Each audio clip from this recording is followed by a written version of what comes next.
Friends, ఈరోజు మీకు సొరకాయ కీర్ ఎలా చేయాలో చూపిస్తాను. హైదరాబాద్ స్పెషల్ అండి కద్దు కా కీర్. చూడండి, దానికి కావాల్సిన ఐటమ్స్: కాచి చల్లార్చిన పాలండి, ఇవి సగ్గుబియ్యం, 1 గంట ముందు నానబెట్టుకున్న సగ్గుబియ్యం, చక్కెర, తురిమిన కద్దు, ఇది మిల్క్ పౌడర్ అండి, ఇది గీ. ఇవన్నీ డ్రై ఫ్రూట్స్, అందులో కావాల్సిన డ్రై ఫ్రూట్స్. ఇప్పుడు ఎలా చేయాలో చూద్దాం. ఒక బౌల్ పెట్టుకున్నానండి, దాంట్లో గీ వేస్తున్నా, దాంట్లో అన్ని డ్రై ఫ్రూట్స్ వేసుకున్నాం. ఈ డ్రై ఫ్రూట్స్ ఎక్కువసేపు వేయించొద్దండి, కొద్దిసేపే ఉంచాలి. ఇలా ఒకసారి ఇలా కలుపుకోవాలి, కొద్దిసేపు వేయించి తీసేద్దాం. డ్రై ఫ్రూట్స్ వేగినాయండి, తీసేద్దాము. ఇందులో ఇంకో స్పూన్ గీ వేసుకొని ఈ తురిమిన కద్దు వేసుకుందాం.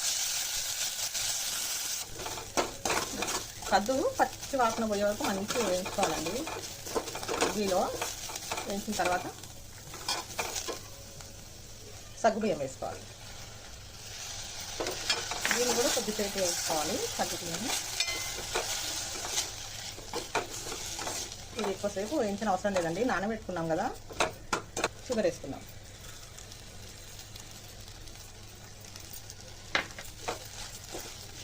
ఇది ఇలా కలుపుకొని ఒక 1 మినిట్ మూత పెట్టుకోండి. 1 నిమిషం మూత పెట్టుకుంటే, ఇప్పుడు మూత తీసి చూద్దామండి. మొత్తం అయిందండి, నెయ్యిలో మంచిగా వేగినాయి అన్నీ. పాలు పోద్దాం. కాచి చల్లార్చిన పాలు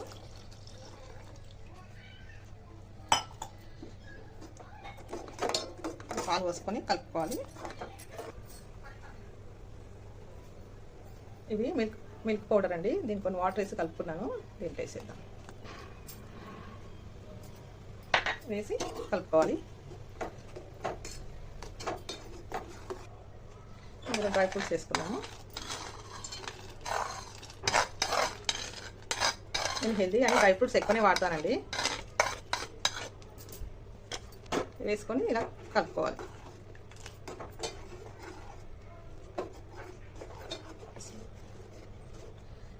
ఈ డ్రై ఫ్రూట్స్ వేసినాక ఒకసారి టేస్ట్ చూసుకోండి, చక్కెర ఏమన్నా తక్కువైతే వేసుకోవచ్చు.